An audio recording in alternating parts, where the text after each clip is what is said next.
Sacred Symbols, a PlayStation podcast, is brought to you by, well, you. If you want to learn how to support our show, go to patreon.com/laststandmedia. Greetings and salutations. Welcome back to Sacred Symbols Plus, a PlayStation podcast supplement. My name is Colin Moriarty. I'm joined today by a very special guest indeed, the host of Defining Duke, Mr. Matty Plays. Hello. How are you today, my friend? Good to see you. Good to see you as well. Doing fine on this lovely little Friday we got here. Weather's nice. It's hot all of a sudden. It was nice and rainy these last 2 days. Now it's hot. Weather's feeling really moody as we enter the fall season, but feeling good, man. Excited to talk some Cronos. Good. Me too. I looked at your shirt really quick when you signed on to Zencastr, and I was like, is that a lion shirt? Or it's just Puma, I guess. Yes. Hey, look, when I'm at the thrift store, if I see a nice, clean, seemingly unused dry fit, and it's under $10, I'm all over it. Do you go to the thrift store to find games, or are you going there for I always look, like they have a VCR, DVD section, their game section. I think the best I ever found there was Thrillville for the Xbox 360. I was like, it's $2. I was like, yeah, that's cool. Why not? But everyone, otherwise, these days of like thrifting are over, I think, where you find really cool shit. Probably. Yeah, it's just too popular because of like TikTok and how viral and stuff goes. Like, I've seen people go to I went to Goodwill and I found 5 complete box N64 games. I'm like, get out of here. Those are planted. Like, that's impossible. There's no fucking way. Yeah, because they would know what they have. And then they also have, as far as I understand, Goodwill specifically has like a website where like the specifically nice stuff they get, they just put it on the website. Yeah. There's no way you get. And I was gonna say, I think people are too smart for that. I was like, there's no way people are like, oh, I have this old thing. I'm not gonna check what it is. I'm gonna donate it to Goodwill. Like, I refuse to believe that. Or the person who held on to it was like, yeah, just get rid of it. Come on. Apparently, the place to go is that you could still find cool things is estate sales, like where people are just they die. I went to my first one. Their house. Yeah. Oh, I'm sorry. Go ahead. No, I was gonna say I went to my first estate sale a couple of weeks ago. It's kind of fucked up, dude. You just walk through the house, right, and like claim whatever you want. But people are excited to be there. I was talking to Cock about it. People were like there was one lady who came in. She was like, all like, ooh, like that. I was like, someone just died, man. Like, what are we doing? Meanwhile, I'm standing there looking through shit, but I'm doing it with like a little more tact, I would say. But yeah, dude, it's kind of fucked. So I don't know. I don't know if I'll run that back, but you definitely see some interesting stuff. That's for sure. We got a shoe rack out of it. Oh, cool. Yeah. Dead person shoe rack. Person shoe rack. Well, it's good to see you, Matty. People were saying on Sacred Streaming, when was it? I guess when we were doing the State of Play live stream, they were like, we need more Matty and Colin. And I was like, well, yeah, you're about to get more here with a game that I really like. I'm really excited to see what you think of it. I just last night around 4:00 in the morning got the platinum trophy. Oh, how was that? I didn't look into the trophies and achievements. Did it take 2 playthroughs? Yeah, 2. You have to beat it. You have to get 3 endings. So the first time you beat it, and I did this anyway, I just beat it twice. Yeah, I did the same thing. I split the. I did the ending I didn't want to do first, and then I did the ending I did want to do. The ending I didn't want ended up being the good ending, I guess. But then there's a third ending. And you have to play through it on New Game Plus, and I guess that would be more of the canon ending, possibly. Yeah. And I beat it on hard as well, which you have to do. So I did New Game Plus on hard, and honestly, it is easier on hard because you have all of your gear. Yeah. Everyone takes twice as much hits, it seems like, and you take twice as much damage. The only boss I really struggled. Actually, I only died on one boss, and I died twice, and it was the 5th boss. Which is surprising because I thought it would be the easiest one of the easiest ones, which was in the Abbey. The big like stationary and it's like shooting shit at you and you have to hit all of its orbs. It gets really hairy at the end when things it like creates like a beachfront or like a beachhead on with the green stuff and you're like fighting it and everything's coming out of it. It got really hairy there. But otherwise it was quite, if people were interested, it took me 10 hours. Wow. The first time through was 17 hours. So it took me around the same. So, all right, so let's talk about it. First of all, I'm really bummed more people aren't playing this game. It doesn't seem like it's doing very well. I understand that because there's so much shit coming out around it. And I think it came out around Silksong and Hell Is Us and Shinobi and Metal Gear and all those other things, dude. Yeah, Lost Soul Aside. So I think it just kind of got lost in the flood, and hopefully it'll burn silently because there's definitely room for more. But let's get your high-level thoughts on Cronos, the New Dawn from Bloober team. Yeah, man. I mean, I was tracking this one after Silent Hill 2 remake because, like many, I was very skeptical about Silent Hill 2 remake going into that launch because Bloober team has historically made not just what I think are like consistently underwhelming games, but also just not fun. And I know I don't really put Silent Hill and fun in the same sentence, but they did an amazing job with that game. When they remade it, and they made it better than the original, which is really tough to do. I hold Silent Hill 2 in very high regard, and I think the way they modernized some of the performances to just deliver the story in a better way while like respecting its core tenets and expanding the gameplay in just fun, interesting ways, like they knocked it out of the park. To me, that's like the closest comparable we've had since RE2 remake to a remake that just evolves itself so dramatically from the original while retaining its spirit and kind of creates this new definitive version. So that's not easy to do. Like that is a beloved video game. And I went, okay, well, I know there's Silent Hill fans over there. So maybe this is like a one-hit wonder. To me, Cronos was like the prove it moment. Like, can you do it on your own? Like, this is a new IP. You have nothing to lean on except your talent. You're making your own thing. And honestly, dude, I adored it. Like, it's in my top 10 of the year easily, possibly even higher, because to me, I think the thing I loved about it most is, I don't know your history with survival horror, actually, now that I think about it, but I have a deep adoration for this franchise, for this genre, and everything from The Evil Within to, of course, Resident Evil, Parasite Eve to some extent. These are all games just I love, like even just aesthetically, I have to own myself for a moment here. Like Parasite Eve, I haven't played, but like I've seen a lot of it and the spirit of it. And I know it's like around Christmas season, that game. And yeah, it's kind of like a role-playing game, which is cool too. Yeah. Like I'm surprised people haven't tried to replicate that experience before. Because I think Square Enix was really onto something. So I'm a little more in the dark with that one, but I'll get into why I connected the dots between that game and Cronos in a second.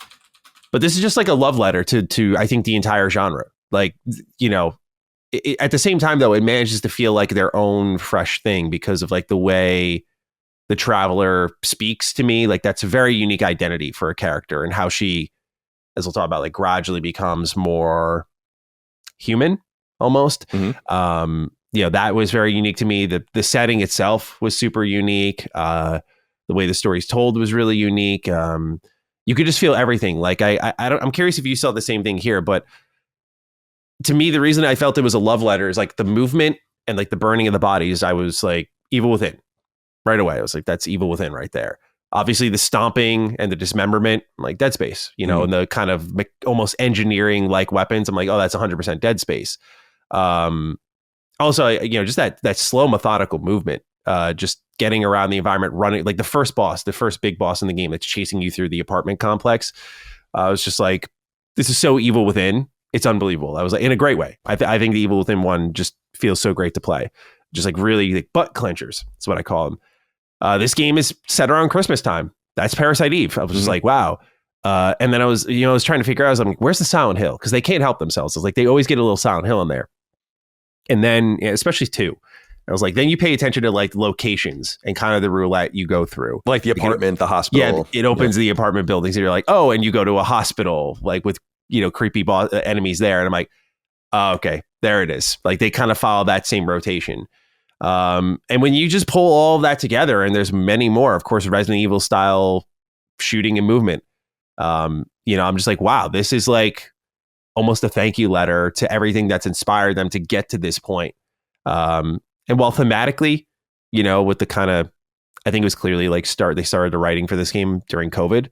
Obviously I wrote a lot about it. Extremely familiar. Like a lot of games really just rang that theme dry like that.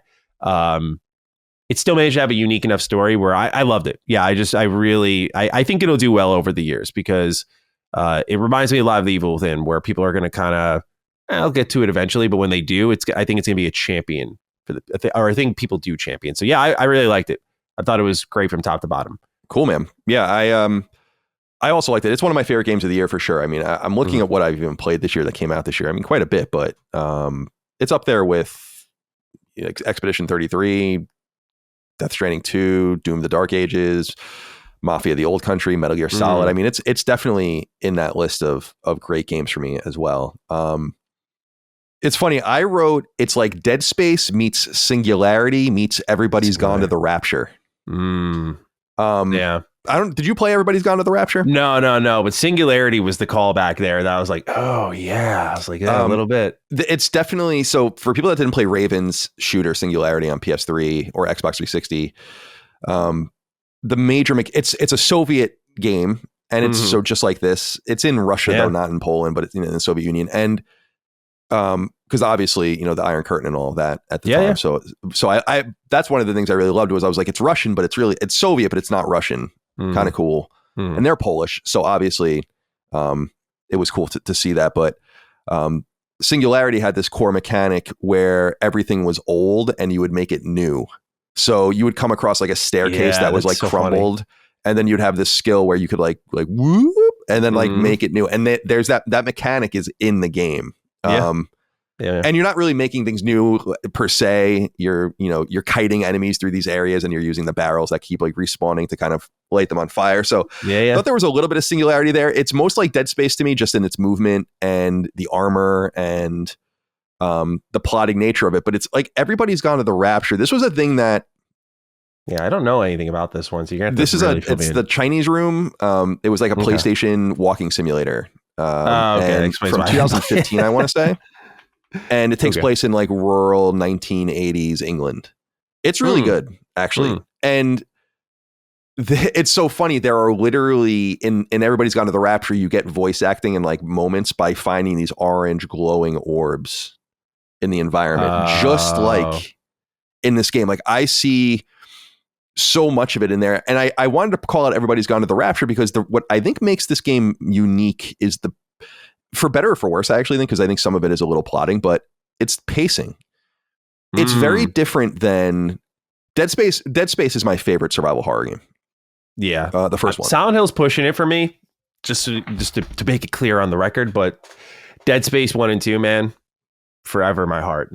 I love them so much. I'm right there with you. And I thought the Dead Space remake was phenomenal. Yeah. And so underappreciated. I didn't understand what people were looking for.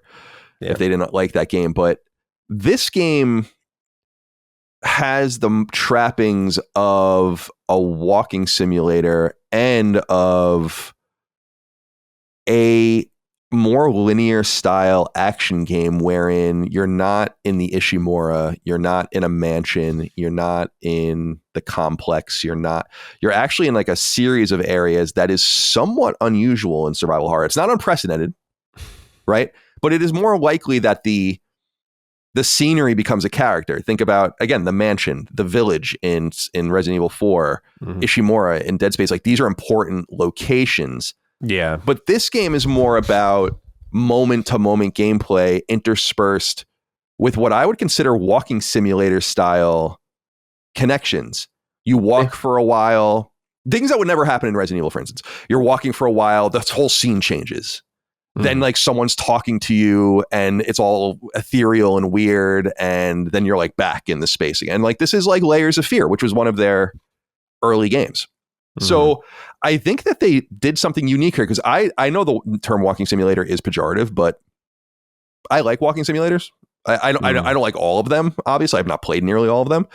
But some of them have been incredibly impactful. I mean, not only Everybody's Gone to the Rapture, but I always talk about Gone Home. I know people really like Firewatch. I thought Firewatch kind of fell apart a little bit, but like I like those kinds of games where you're just in it for the experience of the story. There's no real danger, and they give you those moments in the game. So the game feels really dangerous sometimes. Yeah. And then the game doesn't feel dangerous, and it's just telling you something. I also like the messaging behind it. The game to me seems to be about collectivism versus individuality at every level. So like the Soviets, and then New Dawn, the town, and then the disease breaks out and you have, you're isolated and alienated from everyone. Then people are seeking camaraderie. So at the hospital, the doctors are trying to save everyone they can. At the steelworks, they're fighting back against the government for keeping them there. At the church, people are like retreating to the abbey for some sort of hope for salvation. It's all about this collectivist attitude. Yeah. It's a really cool, deep game. And then there's the whole time travel aspect to it and all of the stuff that we don't know about that they don't ever really explain. Because the first time I did as much as I can, but the second time I read every note that I encountered like really deeply and tried to I took notes as I went. There are some things about the game and like what it's about that really only told to you in like one of these things. about like where the change comes from, for instance, that they're drilling in the earth. That's only mentioned in one note. Feels like it's also very like kind of Dead Space when you Right. think about it, right? Where they find the marker and it just starts to change people, drive them insane. So there's another good example of that. So talk to me a little bit about, well, what do you think about that? Like the kind of what I'm throwing out there about it being kind of a unique sort of game. Because I never played Evil Within. Well, I did play it, but I didn't beat it. So I don't want to speak on it. But I do like survival horror games. I thought Silent Hill 2 Remake was awesome. But what do you think about it being sort of a different sort of game? It just seems like a unique, it's not getting its flowers for being as unique as it is, I think. Yeah, I'm kind of with you on the camp of like, you put it perfectly. I don't know what people are really fully expecting here. Like I saw like one review that was just like, yeah, it's a new IP that doesn't really stand on its own 2 feet. And I'm like, what the fuck are you talking about? It's like this thing's got like rock solid gameplay and a really unique world that pulls from so many different things that like it is so it's so individual, so unique. To your point about the collectivism, I did like that as well. I think because my brain was in, I don't want to say comparison mode, but the moment I started to feel that, oh, this is a love letter, I was starting to seek out the connections from, like to me as a Silent Hill fan, the church at the finale and sort of this seeking hope and this chasing God sort of thing. I'm like, oh, this is Silent Hill 3. Like, so my brain was sort of on that route of like, what games were they looking at while making this? And I had such a fun time putting the story together that way. It's a pure survival horror in the sense of it really leaves a lot to your investigation to piece things together. I noticed that as well, that a lot of the written notes in the environment were just giving like key narrative details that otherwise weren't there. Admittedly, I started to glaze over some of them by the late game because some of them felt a little useless. Like, they're fucking keeping us trapped here. Yeah, you didn't know what you were going to get. It was a total mixed bag on what you were going to get. That's why you had to check. Yeah. It kind of felt like for locations, they had to check a certain amount of boxes and they're like, just put a readable here. And it'll kind of say the same thing that the one you saw like 30 minutes ago was saying. And so there were some that didn't process as deeply. If I had a critique of the kind of way the narrative was delivered, that would be one of them. I found the most interesting ones to be within the hospital because it was kind of about the change and the investigations. And that's where Veronica was, where you were kind of like starting to establish that conversational, like you started to see the traveler open up and start talking more and more. Like I felt there was a lot going on with the narrative there where that was the game really at its strong. It's also the scariest part. Like I thought that place was just fucking creepy. But overall, the story and its themes, again, I was kind of pulling at it from like what games were the developers playing, because I think Bloober is very on the nose with that stuff. And it's kind of what I've come to now in this new era of Bloober actually putting gameplay in their games. I've come to like about them is they kind of wear their fanship on their sleeves. And I wish more studios did that. So you have, I think, a deeper take also because you played it twice. But for me, it was kind of trying to make sense of my brain was sort of focused on as well, trying to make sense of the time traveling and kind of going back and forth and who you are and why you're doing what you're doing. Because there were other travelers effectively like you who were here trying to do a similar thing. And I was trying to piece that together. And I don't know, did you ever find the game a little difficult to follow, especially by the latter half of the game? You've played it twice, so maybe some of it ended up shaking itself out. But as someone who only played it once, I found by the end of the game, I was like really pulling hard to keep up with everything between the time jumps and the change. And they kind of dump a lot on you toward the late game that I think you really have to like probably see twice to fully understand.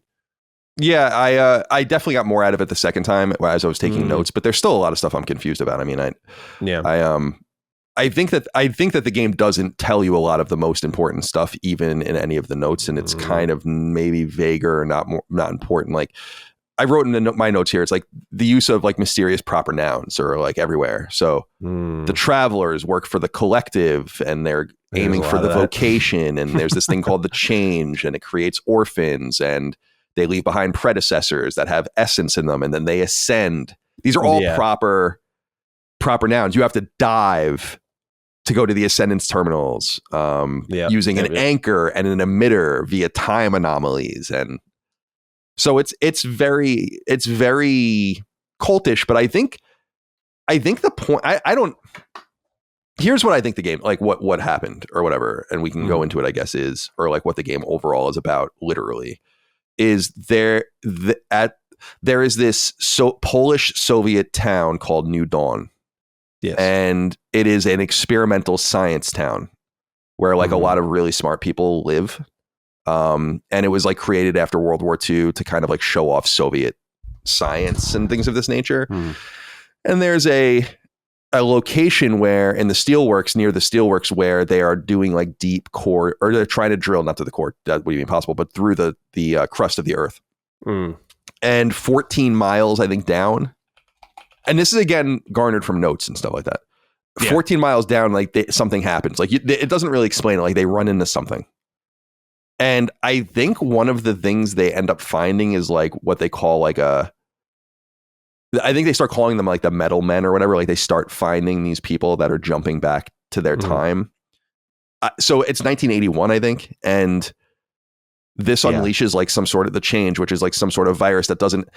And there's all sorts of cool shit in the hospital actually about in the notes about like what the change is. Like when there's one that says like when they test it for carbon 14 or whatever, they find that like the mixture of genes and everything is of like from all throughout time. So they'll like find something that's like brand new, something that's middle, something that's like really ancient and old, all like within the same structure, same biological structure. And this thing is like uncontrollable.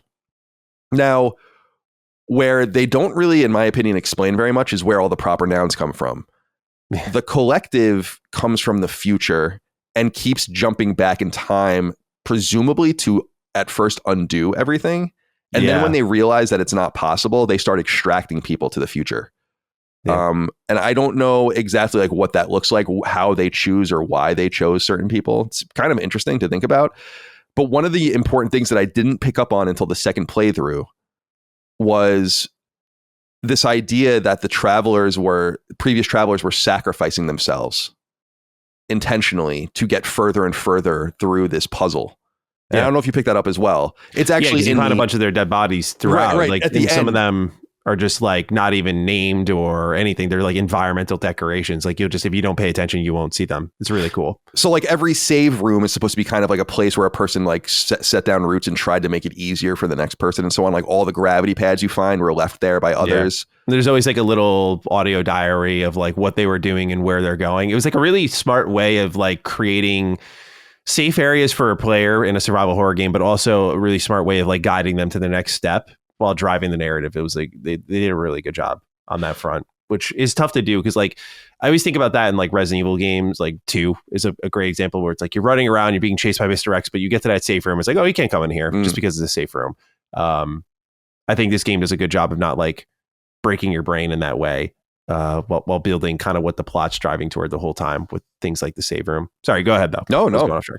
It's all good. So I think that a lot of the proper noun stuff is never really explained. And I don't even, so did you see the third ending or do you know the third ending? No, actually I didn't. That's why I'm very curious about it. Cause when it was a New Game Plus thing, I was like, I forgot what I had to go review after that, but I was like, man, I kind of do want to hang around and do this, but I didn't get a chance to play it. So you're going to have to fill me in a little bit. Well, so it's like, obviously you find out towards the end of the normal game that, you know, you are Veronica or whatever. Yeah. Right. Yeah. And so in the final ending or like so you'll have, you know, you make a choice at the end and then there, like when you get to that part in the New Game Plus, there'll be a third choice. And cool. Basically it allows both your character and Veronica to escape together, which is weird and could create a paradox or whatever. It's really unclear like where this all goes. It's 2 of you now at the same timeline. But yeah, it's a complex game because I think there's like an entire I guess I have this entire idea that there could be a sequel where they only go in the other direction now, where it's like only about the other side of things. It's actually, I don't want to spoil Expedition 33, but it's not unlike that where there's this whole other thing going on in that game that they only really I know exactly touch upon, but like is actually vital to the game's world, but you'd never get into it in the game. And I think it's a similar thing with Cronos, where it would be cool to learn more about like what is happening. These people have figured out scientifically how to jump back through time and are trying to figure out what is going on. And then I guess they become overwhelmed. And specifically with the warden, he becomes obsessed with just humanity specifically, which I think is really cool. Indicating that I guess they're not human per se. They are, but I like that they kept that a mystery though. Like, yeah, it like kind of reminded me of Halo. The new ending, Matty, I assumed the new ending was just going to be you taking your helmet off finally or something, but it was never. That never happens. Like nothing like that. They never show you. I think it was a really good choice though, because, well, number one, I guess you kind of know, right, when you find out you're Veronica, but like, I also thought of it a bit like Halo, where I love when they keep the mystery of the chief and they keep the helmet on, and it creates, it's like a character unto itself, and especially with the way it draws attention to the way she speaks. You know, I think funny enough that they did these character designs because the facial animations in the game were really bad. So most people talking under the helmets, like, you don't have to worry about like what their face looked like. Totally. When the human characters talk, and it just makes, even if you're good at it, it's just cheaper. Yeah, exactly. And so the voice performances were great, but it called a lot of attention to it, because the thing I love most is as you're starting to extract people and learn more, and like you're starting to see their memories in your own, like Veronica starts to talk more like a human, like instead of, you know, subject beginning, like just robotic. Like I was like, oh, she's definitely a robot. But then as she absorbs more of people around her, she becomes more human. And I found that whole system in general just really cool, because there were gameplay buffs tied to them. But it was also, it spoke kind of to the line that they drove throughout the whole game of like, such is our calling, like pretty much anything at any cost to get the job done is what they were doing there. And like, it was like, yeah, I'm going to extract you. I'm going to use you to get further down the line than the traveler who came before me. If I don't need you anymore, I'm going to literally permanently delete your psyche, and you're lost to time. And I'm taking this person with me. And especially like I kept Edward with me the whole way. And I believe there was a trophy, an achievement attached to that one, if you kept him throughout the entire game, which I didn't know. So there was something kind of there that I was wondering if they would ever like acknowledge, of just like taking these people with you effectively. But that whole helmet design and them not removing, I thought was really like a great, it was like one of the best decisions I think the game made, because it creates the mystery. It drives so much of it, because I feel like the second you know, the story's over, right? Because once you find out you're Veronica, you're like at the final boss fight. So, you know, I feel like they did a really good job there in maintaining the mystery. Because did you feel that way? Like the whole way going through, I didn't really think I had it figured out until the tail end of it all. Like it just felt like the mystery kept going. It's like, well, why is the warden now so desperate to stop me? And it wasn't until like the final scene, it was like, okay, done. Finn, you know, and I just kind of fell on the edge of my seat the whole way through. Yeah, it was cool. Like there's a cool foreshadow that I only picked up in the second playthrough, where, I mean, it's a blatant scene, but I didn't realize how important it would end up being, which is that kind of weird scene where you find the warden in that bar and it's just full of human relics that he's like, and he's like obsessing over it, and he's playing the piano. Oh, yeah, I love that one. And it's a really important scene, because it's like the only indication you get that like he is breaking, that he has become too close. She says you have a choice, I think, to say like, you're wasting time. And he slams the piano, the case over the piano keys. And I love that scene, because it's like, yeah, he is corrupted. Now, he's corrupted through like his constant exposure to humanity. I think because he was kind of left behind to be like the tool maker and whatever, the Pathfinder or whatever, whatever terminology they use. It's like he was alone with his devices and figured out that these people are worth more than like you said, it's very communistic in that these people are sent, just do the job for the collective, get what you're supposed to do, get out, don't ask questions, don't worry about anything. And he had nothing to do but look around, ask questions, and wonder. And he started to like, not only I mean, I don't know, is he in love with Veronica? Like, I don't really know that, but like, certainly he's in love with humanity. And I love that scene where he's just cobbled together like all of this art and all of this like random shit. He has like Persian rugs on the ground, and it's a pretty cool scene. I don't know if you remember that scene, but yeah, no, absolutely. Because it stood out to me, because it was like the first time you see him doing something very human. And I remember specifically because before all of that, like the way he talks, and he's always just tinkering. He's always like building something. He's always like in his workshop or at the bench. And did you ever exhaust, by the way, all those optional conversations with him? Yeah, I did the first time. I didn't actually the second. Okay. I just thought two different times you can do it. Yeah, I always thought they were extremely valuable, because anytime I could talk to him, like, I mean, number one, I loved his voice, but two, it's where you kind of start to get into his viewpoints on like a more nuanced level, and the way he talks about humans, but the concern he starts to express over you as a character, and sort of that was one of the only tips where I was like, he deeply cares about me for some reason. And strangely, also, you start to see these elements of humanity crop up in your own character when, like, the Traveler is not very talkative to what effectively you learn is anyone but herself. You know, when she starts talking to Veronica, that's when she's suddenly like talking on the comm. She's like, so tell me a little bit about this. And she's like, in there, because she was trapped in the elevator the whole time. And so they were actually like exchanging back and forth. And I was like, there's something building here where like they're trying to learn from one another, not just for the mission, but that sort of questioning your purpose. And again, where it felt like a COVID game is it's a game about, like, to me, it was a game about connecting with others, and we're so separated, and it's important to be together, basically. And that's why I kind of found, I don't want to say some of the storytelling trivial per se, but I did find some of it getting a little watered down because the theme was so on the nose and simple, and they didn't really, I think, as writers, anticipate like this isn't going to be super relevant or not like wrung out completely by the time this comes out. But I did find that sense of desired connectivity to really resonate in like a unique way. Because then you add the time travel element of like going back, and it's like, you know, when you're just nothing but the mission, and you start to see how these people operate and the memories they hold and what they value, and whether it be trinkets or other relationships, that sort of that growth of humanity, I think is what starts to get rid of the COVID themes and get more into something deeper and personal. So that's kind of what I started to pick up from the stories as we got deeper, and we started to see like more human behavior from the Traveler, from the warden. Like, I really liked that part of it all. Again, it always came down to the voice acting, though. I know I said it a million times, but it really was like the standout thing for me, where I'll just say there's a character in Persona 5 Royal that also does a similar thing where they have a performance that is very good and sounds very true to their character, but then when they learn something and they become someone else, they like did all the lines differently for like, even, you know, if they're battling or if they're swapping party members or anything like that. And it's a totally different character, it feels like. And I just think that adds a lot of layers to your story. And I think this game did that really well, which is not easy to do, especially to make sense of it. So I just loved all of that.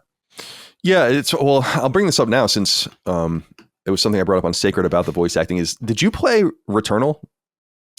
No, it's funny. I want to, though, because I just saw Saros and I was talking about it in my video, how I was like, yeah, this game looks really good, but Returnal is one that I skipped out on because I don't know if you remember, was there like not a bug of some kind that was like ruining people's runs? Yeah, I think Ben specifically in our family was experiencing those issues. Yeah, and I think that scared me off. And then, you know, as someone who reviews a lot of games, if I miss my window, I realize now I'm like years down the line before I have a chance to actually go for it again. So long way of saying, no, I haven't played it yet, but I really want to.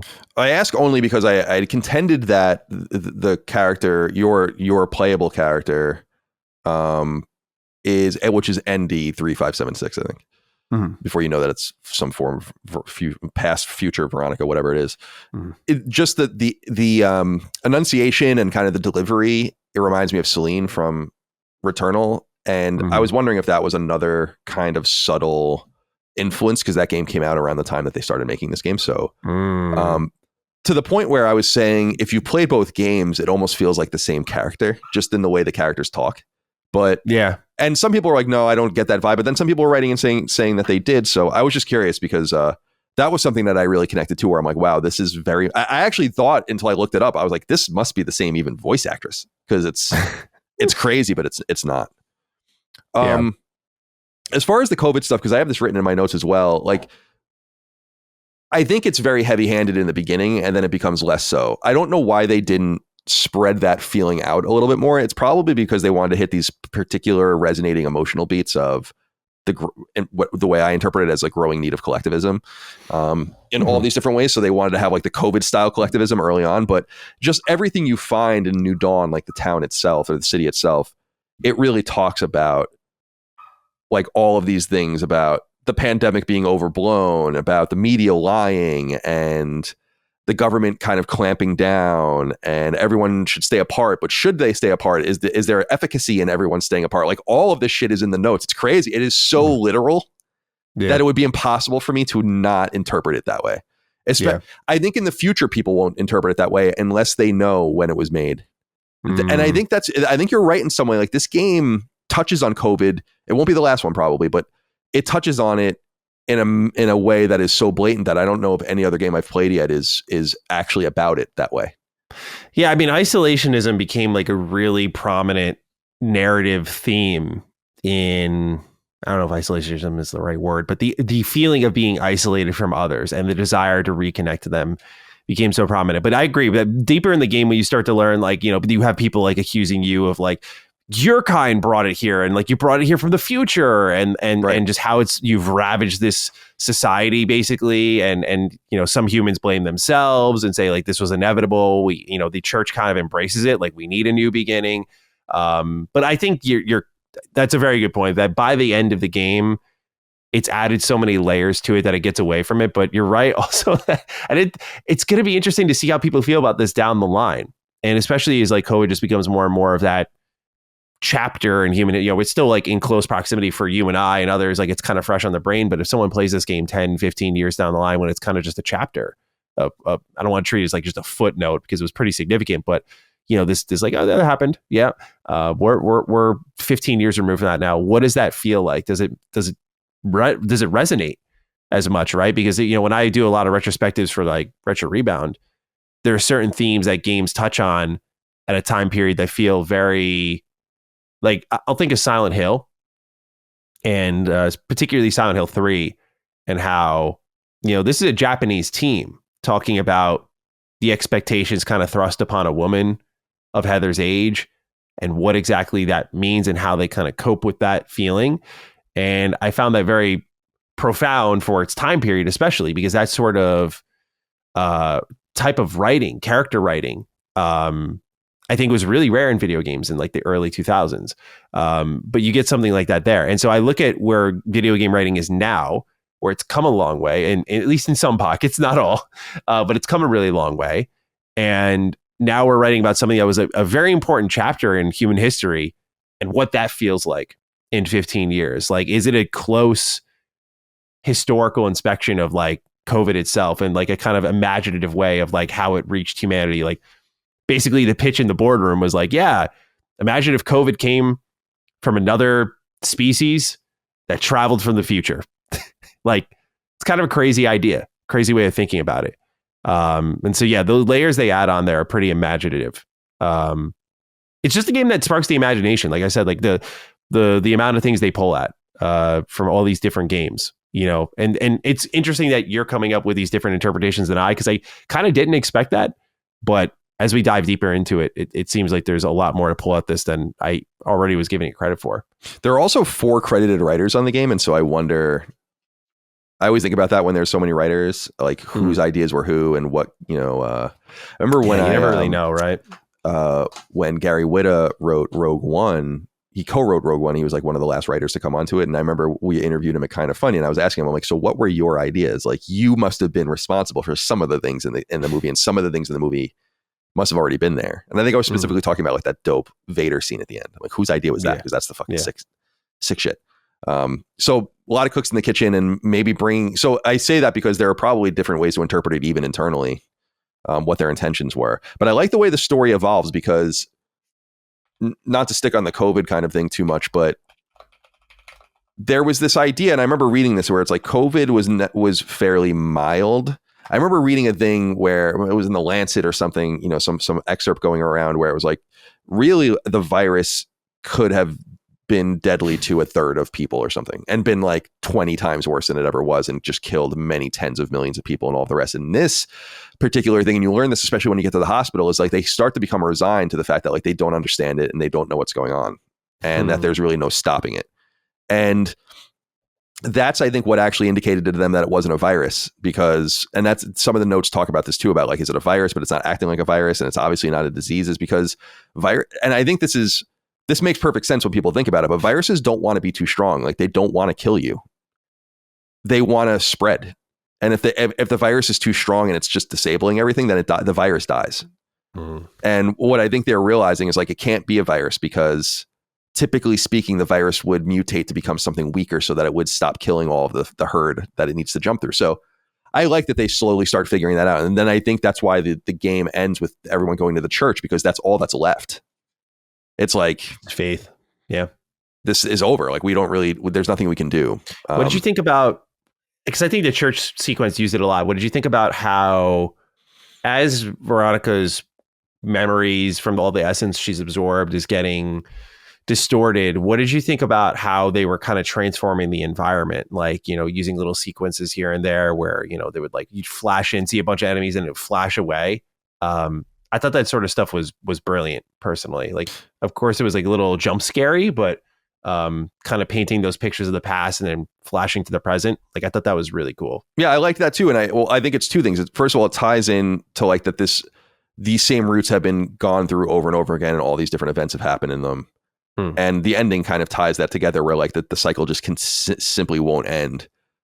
Which is why I guess the secret ending is so important, because it suggests that maybe the cycle could be broken. I mean, that's we'll get to that, but that's what I was saying about the walking simulator stuff and stuff like Everybody's Gone to the Rapture, where I think that this game does weird shit like that simply doesn't necessarily happen in most survival horror games that are more action oriented and based in your current reality, as opposed to the psychological horrors that I think you would have seen more in a Layers of Fear, which is why I think that they're almost naturally concluding, where once they started to engage with gameplay, which I guess that began with the Medium or something. It's not like this is the first time. I wouldn't go that far. Medium had historically, or famously, I disliked the Medium a lot. But yeah, that game that was the pinnacle of their no gameplay critique. Oh, okay. Yeah, it was really. I think it was really Silent Hill 2 remake. To me, in my opinion, some will be like, "Oh, it was the Observer." Which because they have the Observer. Yeah, I have the games because that was 2017. They did 3 Layers of Fear games, I think. And they did those games Amen on Vita early on, which was funny. And those were just cheap action games. And then Basement Crawl, obviously, on PlayStation, which was horrible. So anyway, yeah. So I dug that too, and I dug that it was becoming more and more so as she was starting to break down. Her phylactery was starting to get all fucked up, and but yeah, that was kind of the tie-in to what I was saying. There's a different genre here, because obviously you have. Let's talk about Resident Evil 1, the famous jump scare of the dog jumping through the window. That kind of shit happens, but generally you're grounded where you are. It's what's happening is around you. It's real time too, which is cool. You bust into a room and there's just zombies there. There's not and then and they become aware of you. This game, I think, was dealing more, and this is why I thought it was fascinating that it was not like the mansion. It's not the Ishimura. It's not even the small village or a place where a place where you can go around different, a courtyard to different buildings or whatever, but rather just scene to scene to scene to scene. It felt more, it's not on rails.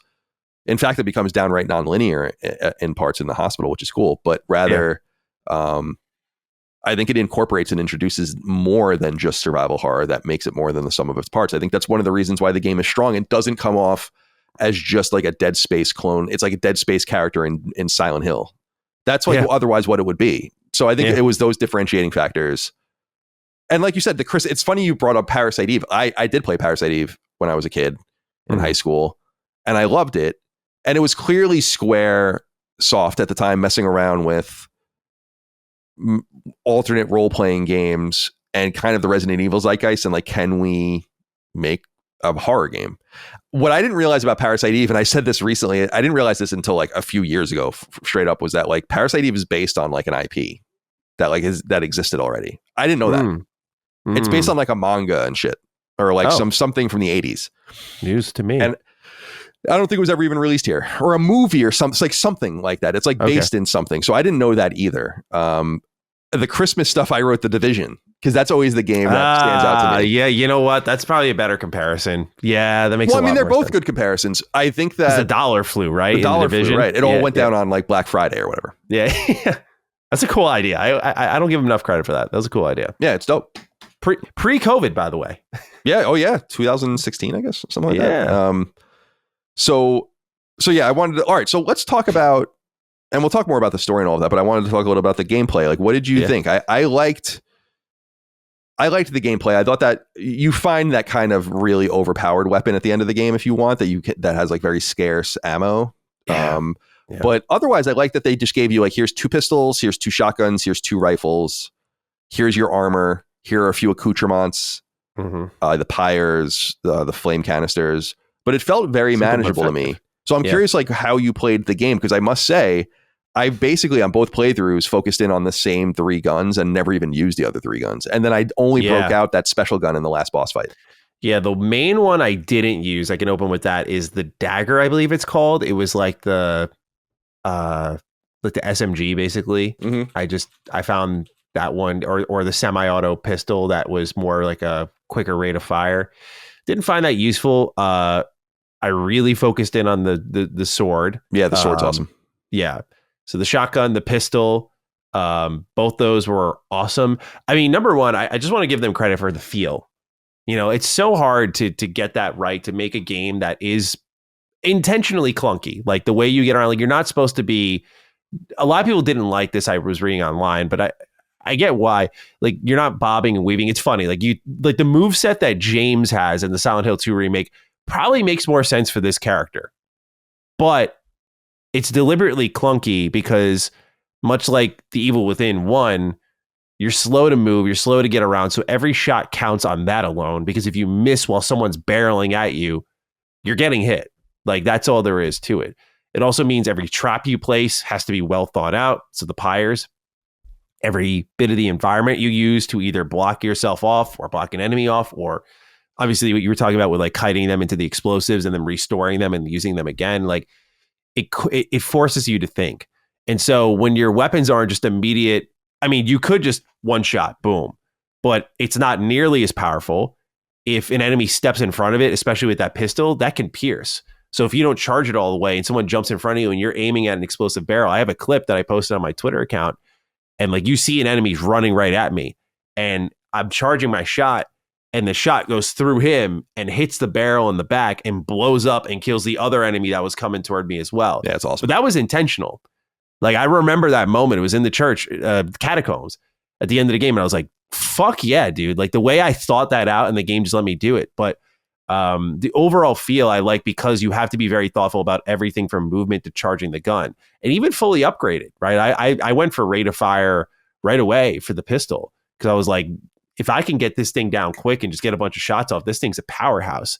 But even then, they tuned it enough for it to be a thoughtful process. I will say, I have some critiques about the upgrade system in that I didn't feel it a lot of the times.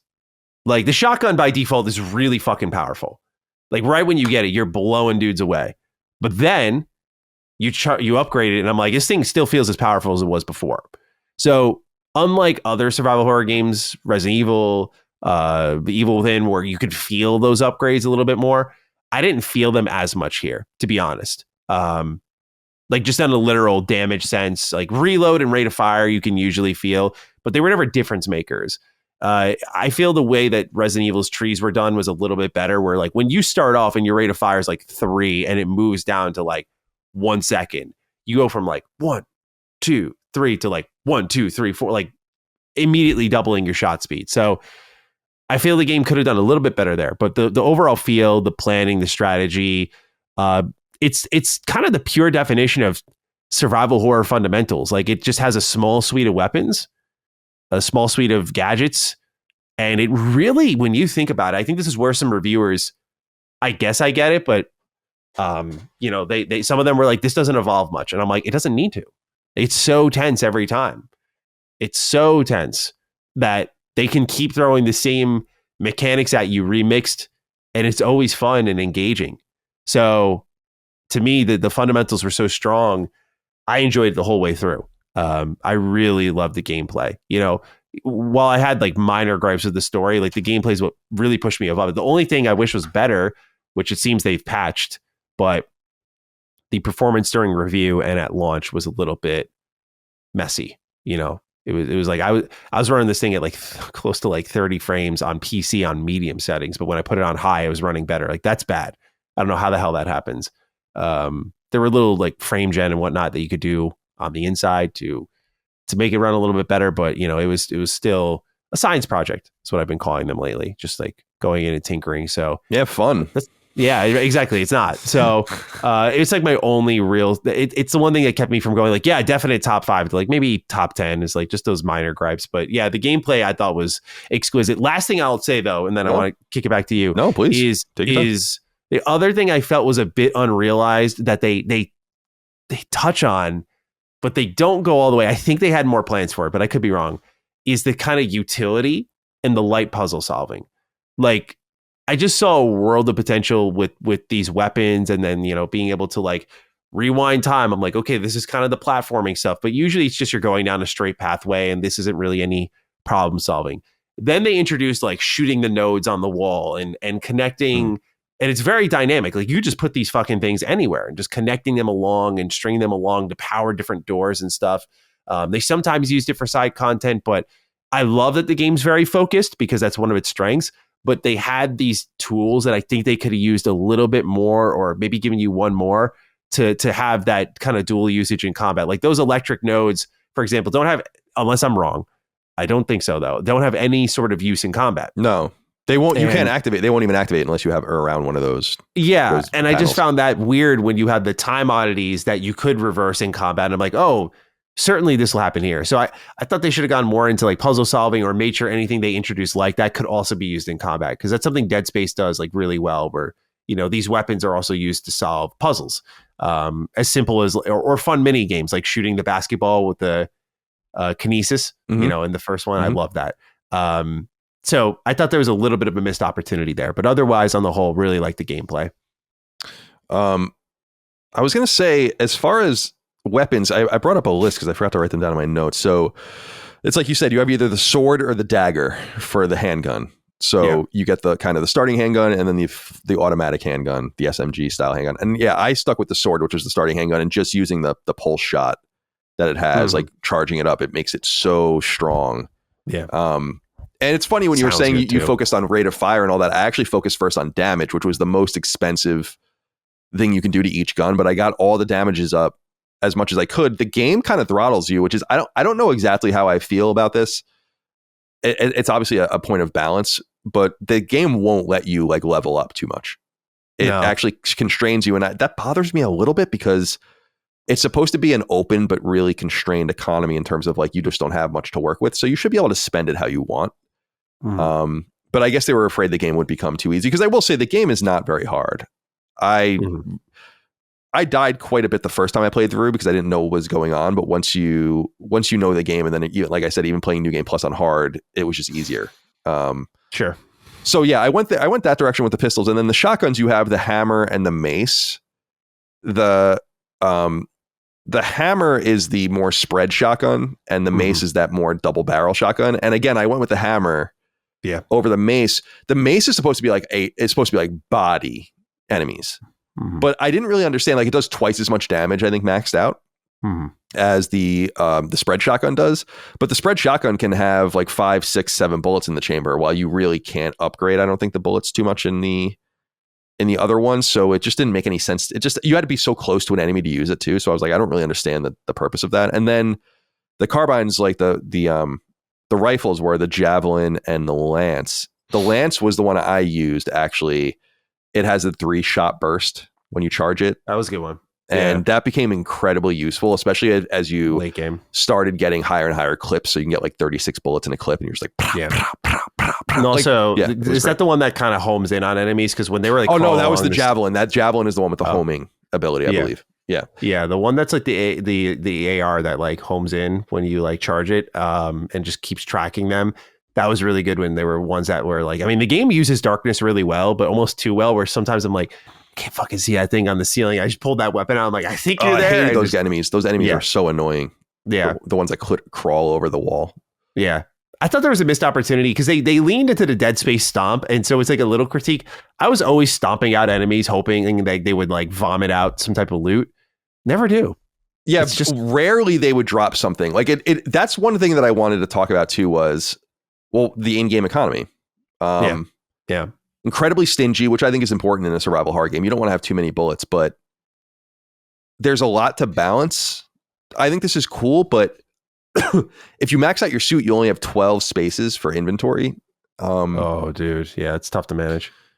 I read like a little starter guide when I was looking at a trophy guide, and they're like, you really should max out your suit's inventory. And I'm like, I don't really want to do that. I want to like max out my defense. But then you found that like if you didn't do that, you would be backtracking constantly or leaving loot behind. And even when you max out your suit, which you finally do, it's never enough. But so you really have to hone in on a weapon. That's why, like, because I think some people out there might be asking, like, well, why not use all of the weapons? And it's like, you really can't. Gotta get rid of some. It's like, it's not really possible to focus. And that was the other thing about upgrading too, was that you had to kind of choose the upgrades. You could find enough cores, I think, to upgrade your entire suit, but you couldn't find enough cores in one playthrough to upgrade everything. So because you use cores to upgrade like your pyres and your torch as well. Yeah. But what I realized was, I was like, so what are you going to do with all these cores the second time you play through? Because you're only going to need a few of them. You can sell them. And you can use them to make Arbalest, which is the cannon weapon. You can use them with chemicals to make ammo for that. So that's cool. But yeah, I found the game quite stingy, but in a good way.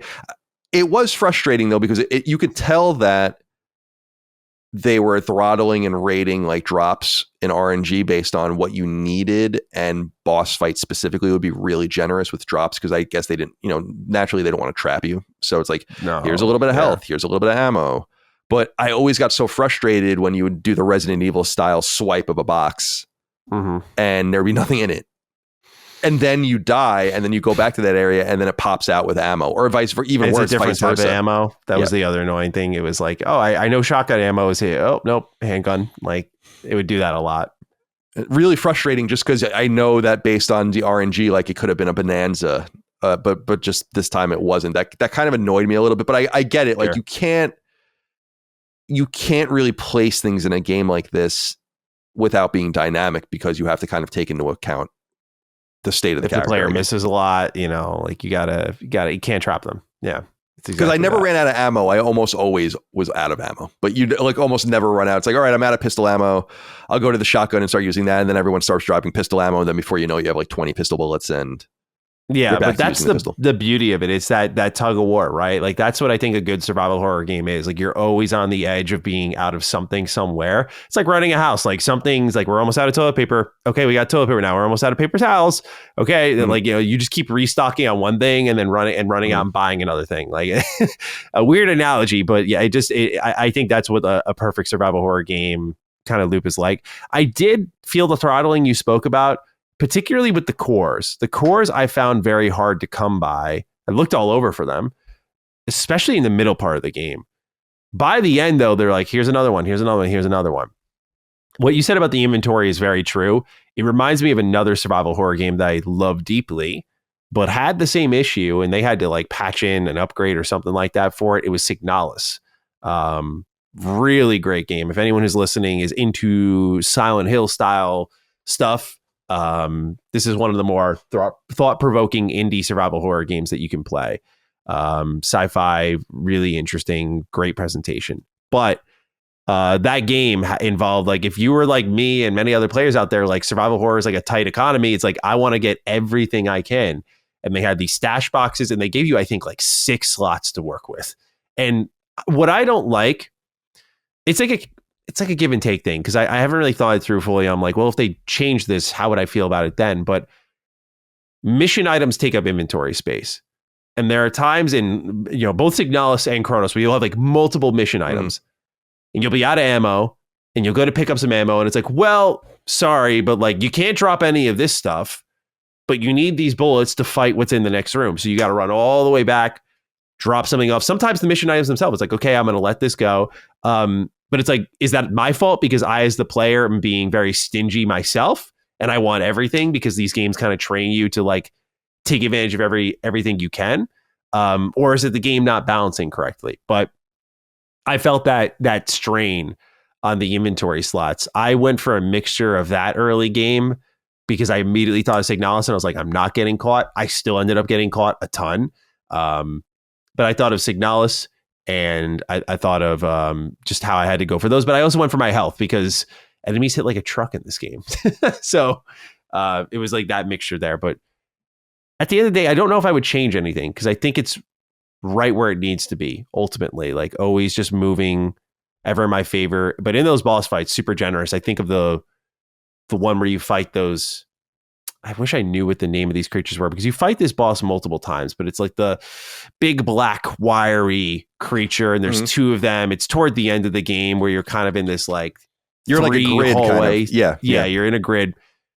God, the amount of loot. That is crazy. I had so much fucking ammo that the boss fight was like super easy. I guess on that note, that does bring me to one critique about how a lot of the boss fights, there were a few that were kind of rehashed and leaned a little bit on just like set them on fire. Yeah, shoot the weak spot. The bosses weren't. I'm not a huge. I know this is weird to a lot of people, but I'm not a huge boss fight fan. Where like that's not what I really get into. I like in fact, I find them disruptive. I always bring up Lazarevich's fight at the end of Uncharted 2, where I'm like, what the fuck is this? Like this is so weird. Like what we haven't. Why are we fighting a boss? You know, like sometimes these games obviously demand bosses, and I totally understand that, but I'm more into it for like the experiential sort of like being in the space and stuff. And I almost like dread the boss fights because it's like, oh, it's going to get really hard and all the rest. But then you get over it and you feel good. And then you're seeing more of the game. So it's that process we've all gone through a million times. But I did find the bosses samey. I think one of the bosses in the game is literally just two of the bosses combined into like one entity, which is cool. I mean, that's the whole point, is the merge of the enemies, as you were saying. Yeah. The burning of the enemy bodies was interesting too, but I found that, so I was, the first time I played through, and it's probably a reason why it took 17 hours and not 15 or 14 maybe, is early on I'd be like, you'd come into this area and there'd just be bodies strewn everywhere. And I'm like, I'm just going to burn everybody. And I would burn the body and then run back to get like because you get torch fuel for free at the save points. And then I would do this like over and over again, thinking I was making it easier. And then as I played through the second time, I'm like, I didn't really have to do very much of this. Because sometimes it's like Gears of War or Uncharted. You walk into an area with chest high boxes everywhere, but nothing happens. Mm-hmm. And you're like, well, I'm going to come back through. I'm in this tomb. I'm going to come back through the tomb, and then enemies are going to appear. Yeah. And I was kind of looking at it like that too, where I'm like, these zombies are on the ground for a reason. And sometimes they come to life. Sometimes you can spawn them to life before they're supposed to. I realized that in the snowy courtyard in New Dawn, where the first time I played the game, I didn't kill the enemies in the area. And then when I came back, they all spawned. And so and then the second time I was like, oh, let me like take care of them now. And they like awaken, and then it just becomes really easy and you just run through it later. So there's cool shit like that you don't have to do. But I found that was an underplayed mechanic, like where it's actually more important to just clear the enemies as quickly as possible than it is to burn them so that they don't merge with each other. Because it's even easy to stop them from merging if you just shoot them while they're doing it. So that mechanic was cool. The pyres are neat because they have that more explosive thing, and they let you kind of set the stage for where you want to use flames and all the rest. But that fire mechanic I felt like was a little bit underplayed, and that torch always took up a space in your inventory. So I felt it should have just been like a piece of equipment, like ammo or something that, I don't know, just naturally lodged into your suit, and it wasn't a slot, because they always were giving it to you. So like, you're going to need this. And so I didn't understand the reason in making it cost a slot. It did remind me of the matches in Evil Within, though. Just like, using those selectively to burn the bodies. I thought that was like a great mechanic, especially because for Evil Within, that's how you got a lot of your loot. You'd burn certain bodies and they drop that like green goo. That would be like the currency that you upgrade yourself in that fucking like I gotta torture get back chair. to Evil Within. There's 3 of them, right? Or is there 2 of them? Two. Two. The second one got updated so much it may as well have been a third one. But it got DLC as well. No, but I'd be interested to get your thoughts on that. I haven't played that really since it came out, but when it came to Game Pass, I played it for a little bit again. And if you like Cronos and you could deal with its movement and stuff, I think you'd really like it. And also, without spoiling, one of the reasons I really admire the Evil Within is I think narratively it does something that not many pieces of entertainment do. I think it just totally throws you for a loop, and it makes sense of everything crazy that you've seen before it. And I really appreciate that. And that's another thing that Cronos did, which I connected to Evil Within. I'm like, oh, this all didn't make sense. It felt like something out of a fever dream until suddenly it did make sense of how this could happen. It grounds itself in a really strange way. Yeah, man, it's funny because so you have the tank of fuel, the fucking wire or the bolt cutters, which you really need to carry with you. That's like, I could never let those go. No, you can't. I mean, like you'd be a fool to let those go. Because some of the best loot that you usually find cores in the rooms where you would use the bolt cutters. Right, exactly. Yeah. And it's just like, so I think you start with 4 or 5 slots. So it's like, all right, I have my pistol and my bullets, the wire cutters, the flame, like what am I supposed to carry? And it becomes a problem at the Abbey specifically because you have to find like the sword and the baby and all the things to put into the Silent Hill, the only Silent Hill 2 puzzle in the game, which is at the church at the end. And it's like a easy, thank God, an easy puzzle. Because like the Silent Hill 2 puzzles are like, some of these are, it's like, make this train go through this tunnel in this, it's like, what? Like, but this one was a little more understandable for my mind. So, but yeah, it was very stingy, but what I did like about the inventory system, and I like it both ways actually. So I'm not criticizing this per se, but Resident Evil has the inventory system, the finite inventory system, in which certain things take up certain amounts of space. So if you have like the rocket launcher, it takes up like 8 spaces and all of the rest. I like that they were just here like, no, it is what it is. And they tie it into the lore where you're not carrying the individual guns. You're carrying like little adaptations of them that fit all into the same handle of the gun. And I thought that was a really cool idea, and it looked visually really cool when you would switch between them, because it wasn't you like taking a gun off your back, whatever. It would just be like, and then it would be like the different gun. The opening of the game really highlighted that when like she like throws her arm out and you see like the gun like changing forms a couple of times. I thought that immediately kind of like went, oh, this game's got the sauce. Okay, like, you know, it's got that special feel to it. And I dig that they kind of show you, they don't say it, but they show you multiple times that like human guns simply won't do. And that's an important thing to explain, because you see so much environmental evidence of like warfare and combat. I mean, there are like tanks in the street and like all sorts of shit went off at some point. Yeah. Like, and there's that scene where one of the brothers in the steelworks shoots you with like a 6-shooter, like or like a snub nose or whatever. Mm-hmm. And it just bounces off of her armor. And it's just like a cool way of saying like, no, like it's a pistol, but it's not really a pistol. It's a shotgun, but it's not really a shotgun. It's something extra special.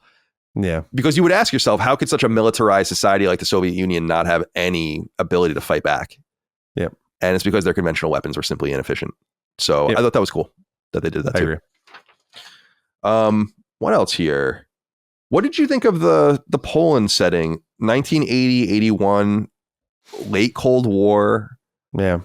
I like that it's Polish but Soviet. So pretty accurate. And I'm curious, did this resonate with you? I don't think we get many of these kinds of settings. No. I mean, the Soviet element definitely connected immediately just by the name of the weapons, like the sword and the hammer, right? But with the Polish element of it, like, I guess in a sense it resonated with me because I kind of view these types of games as exploring what I guess these overseas developers see on their day-to-day and how they view the world around them, which, like, as an American is very different from me, right? And they're obviously very close to a war as well, which no doubt has an influence on the writing. So I think about that a little bit as well. When kind of taking in that media, anything kind of alternate Cold War is very interesting to me. Again, because I think, isn't Singuarity also Cold War? Yeah, it is. Yeah. And again, that's why I pulled it in. More literally Russian, but that's funny. I can't believe I didn't make that connection, because I always champion Singularity. Like, I'm always like, if you like BioShock, like, check this one out. But anyway, the setting on itself, like, it was more of like a learning of like, because who was I talking to recently? Because we were talking about, for example, the pandemic a lot, right? And how there were some places in the world that it was like a couple month thing. I think it was when I was reading the Team Cherry interview about making Silksong. They're like, yeah, it was like way less prominent here. Like, we felt kind of bad, but we were immediately getting together with people, no masks. Like, we kind of just handled it really well. And that was it. But for like us in America, it was, it's, at least for me, I think, like a long-winded 2-year almost like thing. It was crazy. So when I was starting to catch those themes and seeing how they were writing about it, I was like, okay, these people writing this felt very like trapped, and, you know, bringing that into a Cold War setting. What's that like? So I guess I viewed it through the lens of just sort of exploring their worldview more than anything. And since I'm not a major history buff by any means, I have my favorite eras to play around in entertainment. I guess I would say the extent of how I examined, like, the Cold War themes and the Soviet Union and communism, that sort of stuff, did not run as deeply. So I don't think I have too much to say on like their selection of like a Polish setting in the 1980s. This was more just like a form of education to me personally. So I think you might have more interesting things to say about it than I. Yeah, I mean, not so much in the sense that I don't think they really don't focus too much on it. I think it just sets the predicate for like what the game is about and why the Soviet authorities in Moscow kind of respond a certain way, like a very overwrought, very militaristic, because there's tension between all the different groups, which is actually one of the cool things. Like the townspeople feel a certain way. The townspeople are starting to get sick. They're sent to the hospital. The hospital starts getting overwhelmed, but the doctors there don't want to stop taking people. The military starts getting involved, if you read the documents, and starts getting involved with kind of stopping people from coming. There's even notes where the Soviet authorities are destroying food and medicine at checkpoints and basically saying like, and turning it away, being like, it's just wait, like this is done. This is a Chernobyl like quarantine before Chernobyl actually in the timeline. And so I think it just informs the way the government responds, although the American government would respond just as crazily if something like this was probably happening. And it's why I brought up the theories of COVID of being like, what if it was so much worse? Like COVID was actually a classic virus and that it was deeply effective, but not incredibly deadly. And this thing is just out of control, but it's also supernatural. And by the end of the game, it's worth noting, like, unless I missed it again, the game is very complex and I'm sure I missed things, but there is no answer about truly like what the nature of this thing is, where it truly came from. Like, again, the drilling in the earth, but there's a person that says like the theory, the scientist theories is that it's always been here. Which is kind of cool.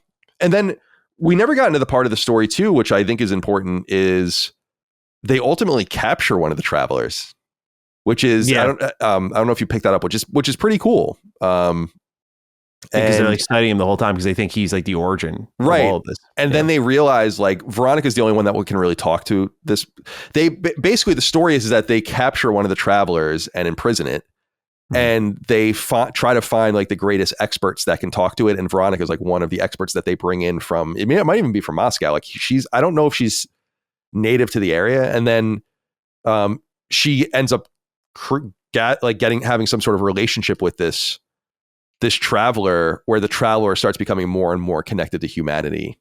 And then you realize like the connection to the warden and all the rest. So I really, really dig that. And it's what makes that jail scene at the end so brutal when you get the key to the jail cell and you find like all of the bodies. Oh my God, this shit was so cool. Really, really dark. And the environmental storytelling is not subtle. So it's cool that they really hit you over the head by the end. I think the payoff's really cool. What did you end up doing with the ending? Well, you did both. So I guess I should ask you. I did both. Yeah. The first one I picked was the one where I let Veronica and the warden of the Pathfinder go into the portal and stayed behind. Felt a little bleak. Like, you're just trapped there now. The other one, though, where you kind of just like die. I thought that one was not the good ending. But the first one I did go with was the one I mentioned before, where you just like, okay, like go try again and run the loop again. And knowing what you've told me now about New Game Plus, I do find that pretty thought provoking because you only get one of those two at the end. I imagine the choice of letting them go and doing the loop again is kind of like canon. And then when you New Game Plus, it's like you're really starting that loop again. Like, okay, I know what I need to do. That's interesting. It's kind of meta. I actually never thought about that. That's interesting. Literally, even with your armor and stuff and your weapons, like you have a bunch of things that you would have gotten in the last run. Yeah. I find I love that type of shit. So knowing what you're telling me now, I'm like, I like what they did there. So which one did you pick though? Because you said you picked one that you wouldn't have picked the first time, and then it turns out that was like the one that you liked the most. Yeah, like so I killed the warden first, and that because I'm soft. Mike, I was saying this to Mike because Mike was watching me play, and I'm like, yeah, I'm soft. Like I'm gonna let him live. But I wanted to do the kill him first, and then I went and fought the boss again and did the second one. So in the one in which you kill the warden, Veronica is allowed to return to the previous timeline, I guess, but she's infected, so like it's all fucked up. Immediately. What was she with, Edward or something like that? And she's like, so she's gonna get him sick, and that's going to begin the whole process. And then the second one you allow them to live and they extract, but they're just going back to the beginning of the loop, so it's kind of like purgatory. So there is no good ending. That's why the third ending is like, I think the good maybe canon ending if they were going to continue the series, which is that they both leave. And the warden stays behind. So yeah, you should watch it. I'm sure there's a YouTube video of it. I mean, it's not very long. The endings are not incredibly long. There's like something before the credits, and then there's something after the credits for each of the endings. Yeah, it's interesting because when I got the achievements for each of the endings, immediately it was my own fault for not looking it up. Because number one, I did want to play the game again at some point, but number two was I thought of Silent Hill.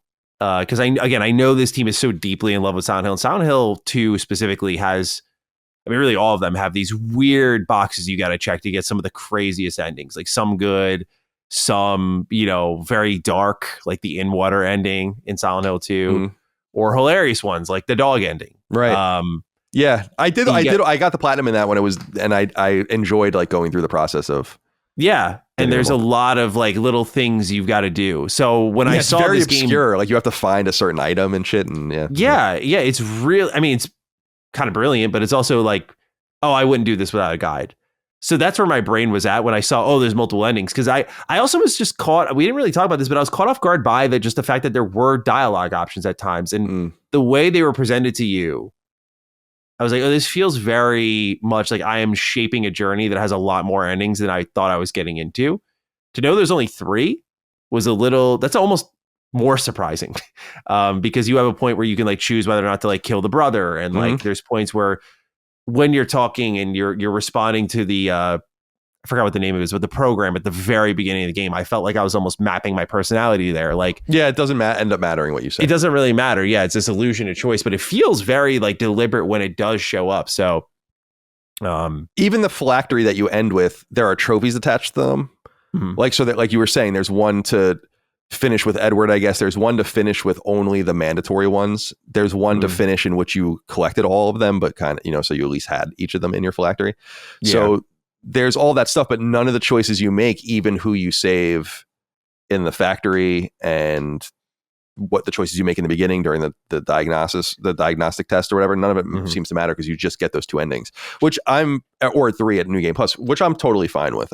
So there's nothing like Silent Hill where it's like, find the fucking flower petal in the graveyard and then carry it with you, whatever, and then do this thing at the end, or don't fire at this enemy or something. Like, nothing like that is in the game. Maybe in the sequel they'll get a little more sophisticated with it, but I don't mind that too much. I was a little more confused by the choices just because I'm like, I don't really want this in the game. It's not Mass Effect. I'm not trying to do this. It's a small thing, but in Uncharted 4, they had some of the choices, like the dialogue choices, and I had a real problem with it just from a design perspective, where I'm like, why? It's Uncharted. Yeah, I agree. I think it comes down to indecisiveness and what you want your narrative to be, like, and people trying to find a happy medium, right? Because I guess when you think of choice, that immediately, like, the ending lacked a smidge of punch for Cronos for me because there was a choice. And because there was not a final message or a philosophy or something they wanted to drive home. Once you introduce choice, it does muddy the waters. And so I feel a lot of developers are trying to have their cake and eat it too, writers specifically, of like, we'll have choice and give them a sense of agency, but then we're also going to drive home this message. And I'm like, once you have one, I feel like you really can't have the other, because like sometimes you're making choices that you don't know how it's branching, like Baldur's Gate 3 is so much fun because of how it branches, but I'd be hard pressed to say like I love the story because of the message it drives home at the end, because my message will be one of like 18. There's just so many ways it can go. So I do feel it's coming down to a lot of indecisiveness and trying to do everything instead of one thing, because it's scary to put yourself in that hole, especially if you're a new IP. It's like, do we write this game like it's going to flop? Do we write this game like it's going to be a franchise forever and give them an idea that, like you kind of mentioned, like sequel bait them? Or do we just close the door, and if people like this, we give them more? And I think a lot of developers like to leave that door cracked open a little bit, so that they don't have to like tell the audience, well, we had this idea for a sequel from the start, even though it doesn't really look like it because the story was very conclusive. So yeah, I think that's just my elongated way of saying I think that's what it's come down to. And it does muddy the waters for some games. And I think survival horror should try to avoid it because you need to drive those characters home, man. Like you just can't, I think, leave any stone unturned or leave anything to chance. Like outside of like, did they engage in this readable? Like I'm playing Silent Hill F and a lot of the storytelling, which Silent Hill is not known for on the nose thematic storytelling. Silent Hill F is very on the nose. At least so far, what I played for the first 5 hours. And especially so when you read the journal, it just like literally tells you like, like pretty much like the main character struggles with gender norms. It's like, okay, like right there, they're just telling you.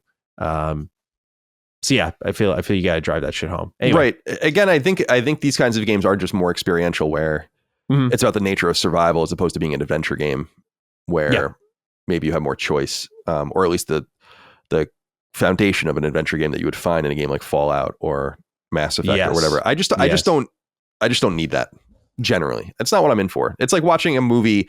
I remember when Bandersnatch came out, the Black Mirror movie where you would make choices in it.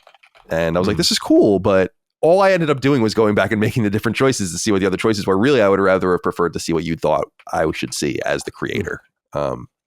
And allow me to get there, but to each their own. And I don't want to make it seem like I don't like choice in some games. I think it's very novel, but I also think that the reason I thought we would have seen many more Mass Effects, not literally in that series, but just games that tried to do that through games. It's incredibly complicated. And I think what they realized too, Matty, and maybe why this stuff is kind of specious is I remember them saying like 11% of players played as a renegade or something. Like, why did we put all of this time into it? Just as much time went into that timeline as that stuff as the Paragon playthrough. So what's even the point?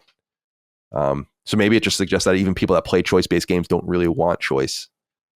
But I don't want to psychoanalyze people too much. But yeah, I guess I leave it to like from a Mass Effect with the Paragon Renegade. Most people will play it once, but I think what really defines those games are the 10%. To me, at least. Like I think most people experience those games, from what I can tell, just anecdotally. I think most people experience the games by playing it once themselves. And then as years go on and they see clips and people sharing their experiences and different outcomes, they're like, oh, I didn't know about that and that and that. And their love kind of festers and grows. But also the ability to know that you're going to find your place in this kind of tree of choices, I think speaks to a lot of people too, where that like 10%, that 5% even matters. I know Obsidian's talked about that a lot in their early days. They're like, we care about the 5% because that's like everything, it's like, even if 5% of people just see that, it's like, yeah, but like if they can't, then that's a bigger problem because it's just the fact that it wouldn't be there waters the whole experience down. Yeah, that's interesting. But in survival horror, though, I think it's a lot different because survival horror is known for these kind of psychological trappings and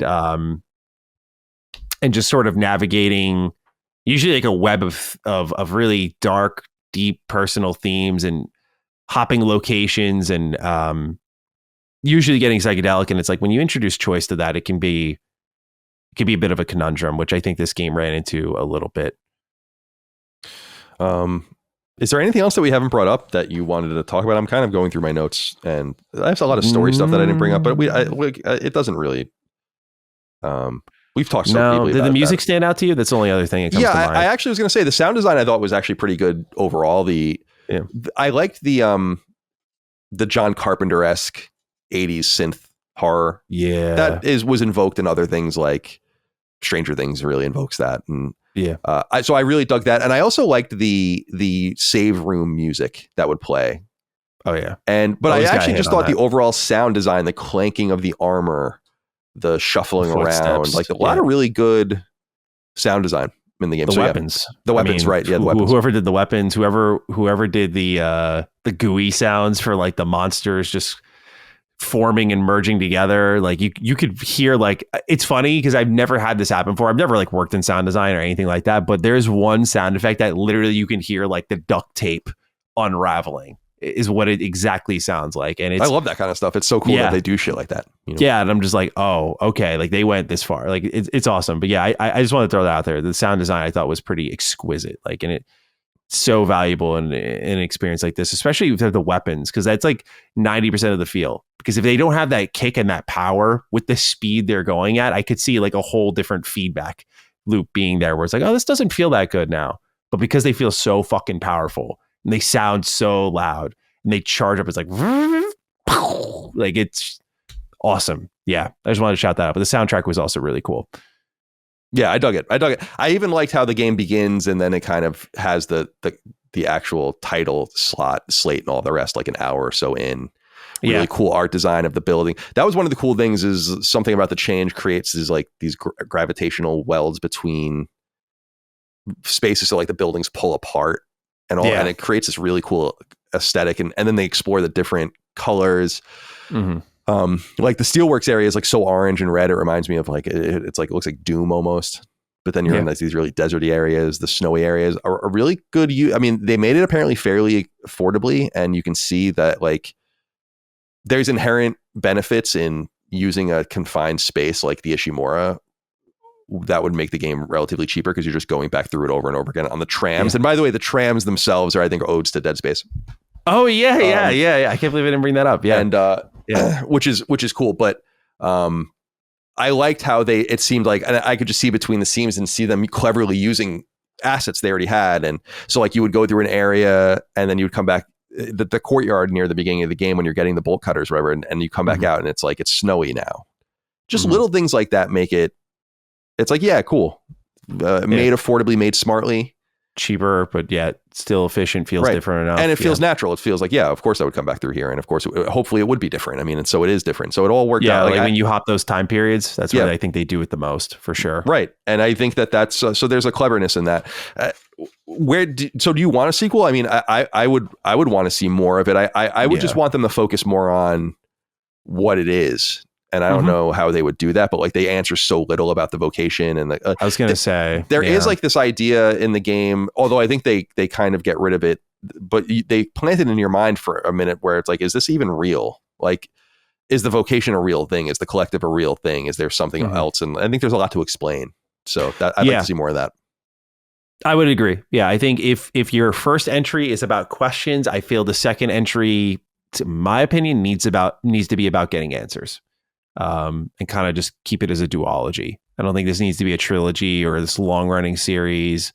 I mean, it's easy for me to say as a player with what knowledge we do have, but maybe they have more plans on the development side, but I would definitely love to see more of this, because just it's beyond that. I think it's a really damn good game. It's that they've really established themselves as a major player, and it's a new IP. It's like, I don't know if this is the next Resident Evil per se, but when you think about a lot of the survival horror stuff that's cropped up over the years, there's been a lot of compelling stuff, but a lot of it's really been in the indie space.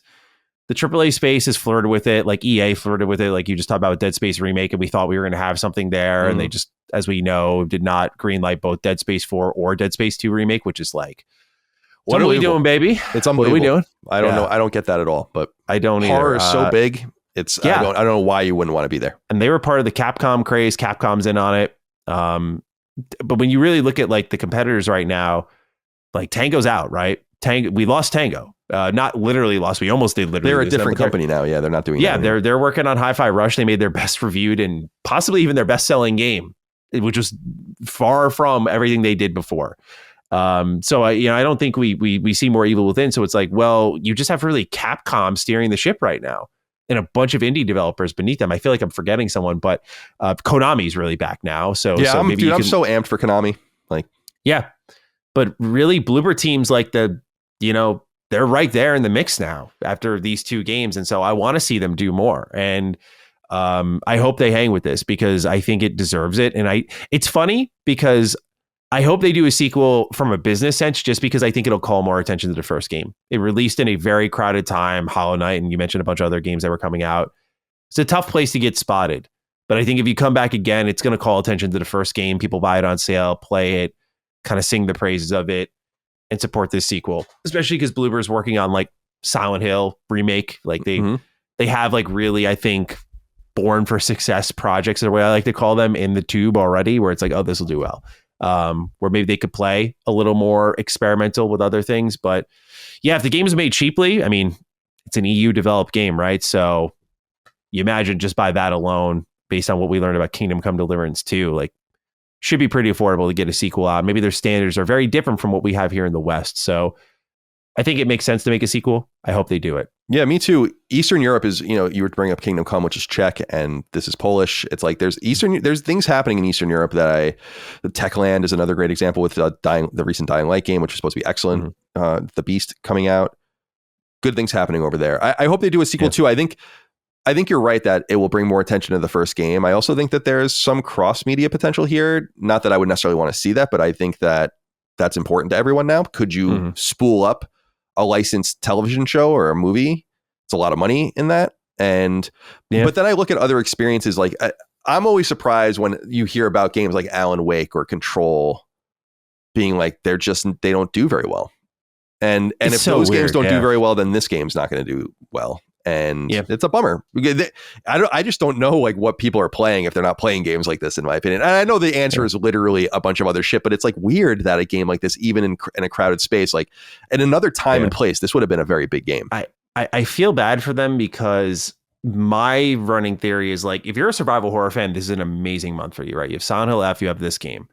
But I also feel bad for them because Silent Hill is like a very established brand for a lot of people. Just had a strong comeback. Funny enough, from Bloober. And here comes like another Silent Hill game, like the first new one from Konami with strong marketing behind it, reviews extremely well, coming out the same month.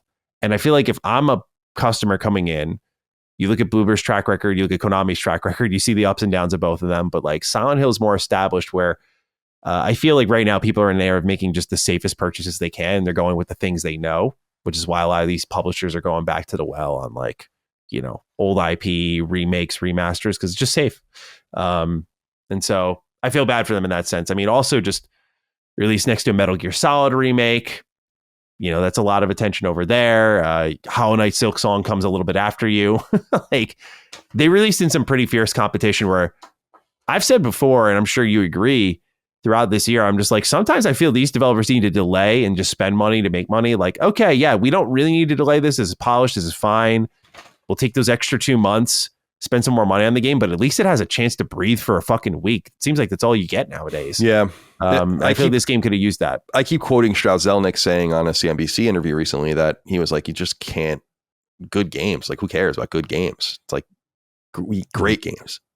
You trip and fucking fall and die over a good game. It's just insufficient. So I agree with you. It's like, why bother actually, if you're not going to put as much energy as you can into making the best product you can. I think there are brands that are just way too flippant with it. Borderlands 4 is a good example of that, where it's like, damn, dude, this is pretty fucked up. You must have known. And you released it like this anyway. Not Randy, though. No, not Randy. But it's like when you have memory leaks and stuff like that, it's like, I just refuse to believe you. No, they know. It's impossible. Like you had probably hundreds of people QA testing this game. It's just impossible. I find it so weird that they moved up the release date, though, knowing that, right? Yeah. Like that's where my head starts to stir. I'm like, what's the conversation there? Like, hey, let's move this up a couple weeks. Really? It's not ready. Yeah, let's move it up. Yeah, I don't know. And like Marathon got delayed. So I don't know. I don't know if they really saw quietly Marathon as a threat, but it was a real show of confidence. Like I remember when Randy announced like, yeah, we're moving Borderlands up. I was like, wow, this game must be in great shape. I fucking fell for that completely. But you had brought up earlier, I mean, the last thing I'll say here, Matty, is I'm a Bloober believer now. Silent Hill 2, we've talked a lot on Sacred about how badly it was shown. And like, even when it was in development, people were like, what the fuck is this? Like, and I remember Bloober, one thing that I remember is Bloober being really mad at Konami. I don't know if you remember that, being like, what the fuck are you, like, they were basically releasing statements being like, we had no oversight or choice into like these things being shown in the way they're shown. And when I saw that stuff, I'm like, oh man, this isn't going well. And then Silent Hill 2 ended up being great. It was awesome. Such a plot twist. And so when I saw this game, I was like, yeah, all right. Like, let's see. Now, what's promising to me about this game, and I haven't gone on Moby Games to really check this, but my assumption is this is a different team internally. It doesn't make any sense that they could have made both of these games. Obviously, they're informed by each other, and I'm sure people were crossing the lines as needed in their discipline to help on both games, but it's impossible for me to believe that the Silent Hill 2 team was the core team that worked on Cronos. These are separate teams, and I think that bodes really well for... Yeah. Because they now have your B team. pretty good shit. Right. And so Silent Hill, like you said, Silent Hill 1 remake in development, that's early on. And they have that other thing, Project M. I don't know what that is. It is my hope that I think they announced Cronos sold a few 100,000 copies, which is fine. It's definitely not profitable, but hopefully it'll get to 500,000, 6, 7. I mean, at that point, I think it'll become more respectable, more steady. And hopefully then they'll have the internal conversation on is it worth pushing, especially because you don't want to say a lot of the money was already spent, but you've put so much time and energy into figuring out what Cronos is, and you have established something, and you can drive it forward now. A lot of the sunk cost is already there. So yeah, I actually just found this is interesting. This is from WCCF Tech. They say CEO Peter Bobbiano told Bankier.pl that the budget of Cronos: The New Dawn was lower than estimated by investors, which means it won't take much to recoup the investment.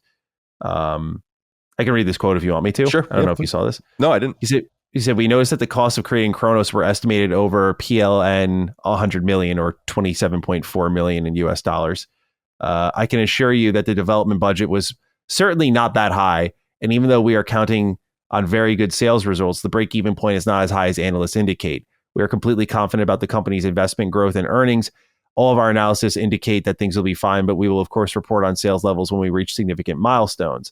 Bobbiano also confirmed that there are no current plans for a sequel, although a transmedia expansion to cinema or TV is certainly possible. On the development side, Bloober is preparing even large titles for the next couple of years, which he believes will be even better in 2025 for the studio. I just want to add on top of this, by the way, that reading this and thinking about their kind of roadmap, because you mentioned Project M, and I mean, I think I was right there with everyone else where I was very surprised to see Cronos: The New Dawn like announced immediately after Silent Hill 2 remake had come out and sold like 2 million copies, where I wouldn't be surprised if we see something from them next year. Like, I think they're kind of a lot of these companies, like I think of the Insomniac roadmap leak, and I'm like, if they're poised to find a way to get something out every year, probably starting next year and moving forward, then I feel a lot of these companies are getting there. Like Bethesda Game Studios doing the same thing.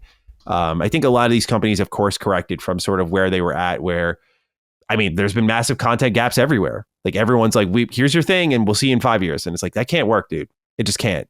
So I'm curious if they're going to have something kind of in the pipes to announce by like the top of next year, you know? Yeah. But I think it's very possible. That would be interesting. And I hope that the transmedia stuff's not a huge surprise. I hope that they're flexible on the game stuff, although maybe that team didn't want to make more than one game, and certainly there's no literal demand for there to be a second one. So it really is. Yeah, it's up to them. Because I think sometimes when a game, even if a studio doesn't want to do a second game, it's like a game does so well where you'd be stupid not to do a second game. It's like, but this is not one of those situations. Yeah. So I guess the good news is that if they do a sequel, they'll have wanted to really do it, and I think that will make it more powerful in a lot of ways. But we'll agreed. We'll cross that bridge when we come to it. Maddie, do you have anything else you want to say about Cronos: The New Dawn? No, all good. All tapped out. Yeah, me too. That was fun though. I appreciate you taking the time to talk to me. I'm glad that you played it. Yes. Yeah. And I know that others are interested. Like Dustin wasn't really too hot on it. I think he had a problem with the pacing, which I get. I think Brad is interested in playing it, but I think he'll get to it later. So it was just you and me. He's playing Silent Hill right now, so priority 1 for him. Yeah, and he played a Beat Silk song, so that makes sense why he was occupied. Yeah, there's a bunch of stuff I'm missing that I have to go back to. So Silent Hill is one of those games now. I just don't have time for that right now. All right, Maddie, well, I appreciate you. I hope you have we're recording this on Friday. I hope you have a good weekend. Yes, you too. Thank you. Be well. And thank you all out there for your love, kindness, and support of all things Last Stand Media and Sacred Symbols. Hope you enjoyed our conversation about Cronos. You should definitely go check it out if you haven't already, although I don't know why you would have listened to this and spoiled it for yourself. But nonetheless. I know what to expect. Yeah, now you can get into it. Well, there's a lot of stuff we didn't touch on, but I think you pretty much had the game spoiled for you. So, yeah. But highly recommended. And that's it. Patreon.com/laststandmedia for early ad-free access. Laststandmedia.store for merch. We'll see you next time. Goodbye. Sacred Symbols, a PlayStation podcast, is a product and trademark of Last Stand Media and Colin's Last Stand LLC, and is proudly recorded in the USA. The show is conceived by, is written by, and is directed by me, Colin Moriarty. My co-hosts are Chris Raygun Maldonado and Dustin Furman. The show is produced by executive producer Dustin Furman. All of Last Stand's theme music is by my best friend, Ramon Narvaez. As you know, all of Last Stand's shows, including Sacred Symbols, are fan-funded on Patreon at patreon.com/laststandmedia. The following names are at the producer level on Patreon, our highest tier, and we're grateful for your thoughtful and kind contributions to our independent endeavor. Thank you.